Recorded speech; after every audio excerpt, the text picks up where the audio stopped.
Fala, trilheiros, tudo bem com vocês? Na aula de hoje, veremos o tema do conflito da lei penal no tempo. Vamos juntos? Bom, não tem como falar da relação entre normas sem tocar no assunto do conflito entre elas, né? Não seria uma aula de direito se não estivéssemos falando em um conflito de normas no caso concreto. Mas, Jorge, qual é o conceito de conflito de normas no tempo? Trata-se de uma situação que se verifica quando uma nova lei entra em vigor, revogando a anterior. A título de esclarecimentos, tem-se que a nova lei pode revogar totalmente a lei anterior, fenômeno chamado de revogação total ou abrrogação, ou pode revogar apenas uma parte da outra lei, fenômeno conhecido como revogação parcial ou derrogação. Assim, nos casos de abrrogação ou derrogação, como saberemos qual lei aplicar? É muito simples. O tema é regido pelo direito intertemporal. Assustou-se com o nome? Calma que é fácil. O direito intertemporal é o conjunto de regras e de princípios que soluciona o conflito de lei no tempo. Pela regra geral, aplica-se o princípio do tempus regit actum, ou seja, aplica-se a lei penal que estava em vigor no momento da prática do fato. Contudo, como o direito penal lida com a liberdade das pessoas, a Constituição Federal, em seu artigo 5º, inciso 40, estabelece que a lei penal mais favorável ao réu retroagirá para beneficiá-lo. A retroatividade benéfica pode decorrer da abolitio criminis ou da novatio legis in melius. Falaremos primeiro da abolitio criminis. Conceitualmente, a abolitio criminis é caracterizada por uma nova lei que torna atípico o fato até então considerado como criminoso. Sua natureza jurídica é de uma causa de extinção da punibilidade, conforme determina o artigo 107, inciso 3º do Código Penal. Caso a abolitio criminis seja verificada no caso concreto, ela atingirá a execução de uma eventual pena, bem como os efeitos penais de eventual sentença condenatória já proferida. Entretanto, os efeitos extrapenais da sentença ainda subsistem. Como exemplo, a vítima do crime poderá requerer na indenização pelos prejuízos materiais e morais por ela sofridos, independentemente da abolitio criminis.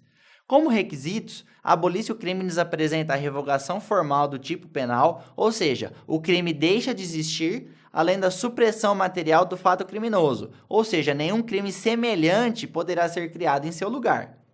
A doutrina elenca determinados critérios para avaliarmos a eventual ocorrência de abolitio criminis em um caso concreto. Entende-se que não há abolitio criminis se a nova lei aumenta o âmbito de proteção penal ou afasta elementos especializantes. Ficou confuso? Calma que já daremos um exemplo.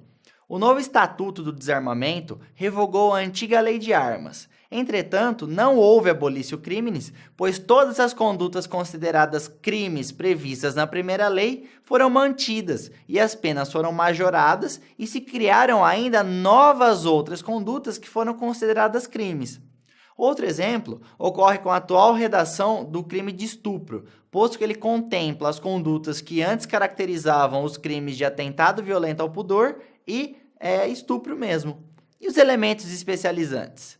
Já está saindo um exemplo. Na redação anterior do Código de Trânsito Brasileiro, considerava-se crime dirigir veículo automotor sob efeito de álcool, gerando perigo de dano. A expressão gerando perigo de dano foi eliminada pela nova redação do Código de Trânsito Brasileiro, eliminando tal elemento especializante, tornando mais rígida a proteção do bem jurídico. Por outro lado, a doutrina entende que ocorre abolitio criminis se inserido elemento especializante, pois isso diminui a proteção penal ao bem jurídico tutelado pela norma. Como exemplo, temos que havia uma contravenção antes da vigência do CTB, punindo a conduta de dirigir veículo automotor sem habilitação. Entretanto, o CTB considera crime a conduta de dirigir veículo automotor sem habilitação, causando perigo de dano. Assim, houve abolitio criminis a todos os punidos pela mencionada contravenção. Isso é o conteúdo da súmula 720 do STF. Já a novatio legis in melius ou lex meteor é conceituada como a nova lei que, de qualquer modo, favoreça o réu, mesmo que o delito continue tipificado. De acordo com a doutrina, a expressão de qualquer modo deve ser interpretada de forma mais ampla possível. Vale destacar que a lei penal goza de retroatividade, uma vez que gera efeitos a casos julgados antes de sua vigência. Além disso, existe ainda a retroatividade, ela é automática, uma vez que dispensa a cláusula expressa nesse sentido. Tanto que a retroatividade alcança, inclusive, fatos definitivamente julgados, não configurados como óbice à existência da coisa julgada. Por outro lado, a lei penal benéfica goza ainda de ultratividade, uma vez que continua aplicável mesmo depois de revogada, desde que o fato tenha sido praticado quando ela ainda estava em vigor.